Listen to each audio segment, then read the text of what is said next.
ખબર છે? એ જ બૈરુજીને પડોશમાં શું કહી આવે, તમાર ભાઈ તો બહુ બોળા. બોલો સાલું, બધા એમને છેતરી જ જાય.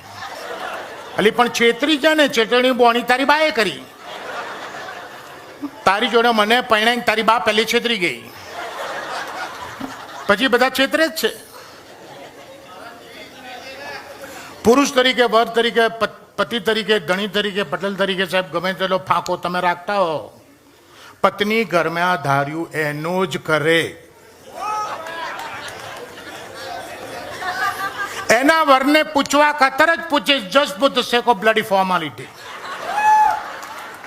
ઓફિસથી ઘેર આવો એટલે પત્નીનો પહેલો સવાલ, આ ડિનરમાં શું બનાવ, બોલ શું ખાવું, તું કે બનાવ. આપણે કે શાક ને ભાખરી, ગઈકાલ તો ખાધા હતા. રોજ રોજ ભાખરા પછી પેટમાં દુખે. ઓકે, મેં કહું વઘારેલી ખીચડી દહીં, દહીં તો મને ખીલની દવા ચાલે છે ને તો વૈદ્ય ખાવા ના પાડી. અને વઘારેલી ખીચડી દહીંમાં કર મજા જ ના આવે. બીજું કે મેં કહું દાળ ઢોકળી, છોકરાઓને ક્યાં ભાવે? છોકરાઓ ખાઈને લોચા ફેંકી દેવાના ને. અને એવો ટાઈમ નથી બે માટે અલગ બનાવવાનો. બીજું કે આપણે થાકીને આવે કંટાળી કે કહો કે તો તાર જ બનાવવું બનાય, તાર જે બનાવવું બનાય. તો કે ના, આમ તો મેં પછી હોંડવાનું પલાળ્યું જ.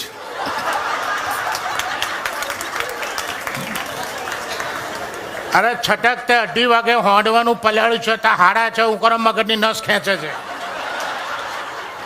પ્રોગ્રામ નક્કી જ છે, હાંડવો બનવાનો છે ને આપણે ખાવાનો છે. અને સાહેબ એ હાંડવો 250 ગ્રામ આટલો નાનો ના બનાવ્યો હોય, આટલો ના બનાવે. એ 2.5 કિલોનો લડીંગ ગઠ્ઠો ઉતાર્યો હોય અને ચોહલા પાડીને 4 રેડા તમને હાંડવો હાંડવો હાંડવો કરી મૂકે. સાહેબ વર્લ્ડમાં ના ખાતા હોય હાંડવાના મેચિંગ તમને ખવડાવે. હાંડવોનો ચૂંદો ને, હાંડવોનો મોરબ્બો ને, હાંડવોનો પિકન્ટો સોસ ને, હાંડવોનું દૂધ ને. 5મા દિવસે 2 જ પીસ હાંડવાના વધ્યા હોય અને 4 દાડામાં એવા હુકાઈ ગયા હોય. 5મે દાડે 2 પીસ કેવા હુકાઈ ગયા હોય સાહેબ, બાથરૂમમાં નાહવા માટે સ્ક્રબર તરીકે તમારે કામ આપે. બોલો,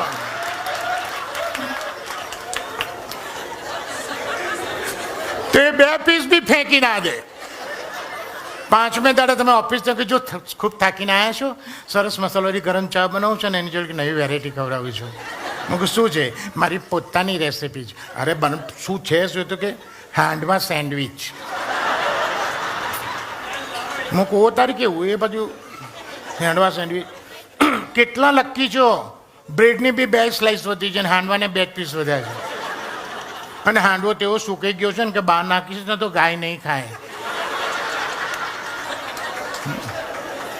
તો ક્યાં ફેંકી દેવું? તો બ્રેડની 2 સ્લાઇસને લાઇટ ટોસ્ટ કરીશ, ઉપર બટર, ગ્રીન ચટણી અને હાંડવાના 2 પીસને ભૂકો કરી નાખીશ, હાથથીને તો મિક્સરમાં ક્રશ કરી નાખીશ, એની ઉપર પાથરીશ, ઉપર બીજી સ્લાઇસ, 4 પીસ કરી અને કેચઅપ સાથે હોય તો કેચઅપ સાથે, ટબાસ્કો સાથે ખાઓ તો ટબાસ્કો સાથે. બાકી ટાકો બેલના તો 50 પાઉચ પડ્યા છે.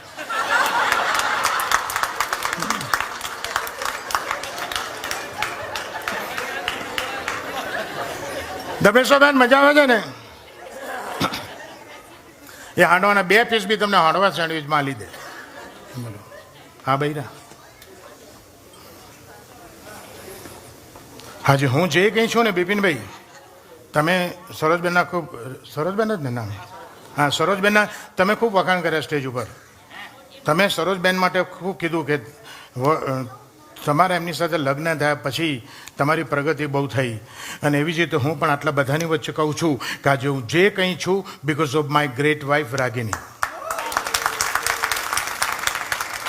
અને આટલો સુખી હું જેટલો સુખી થયો છું ને રાજ, એટલો સુખી અમદાવાદમાં મેં મારા કોઈ ભાઈબંધને નથી જોયો. અને આટલો સુખી થયો છું અને મારી પાસે એક માસ્ટર કી છે.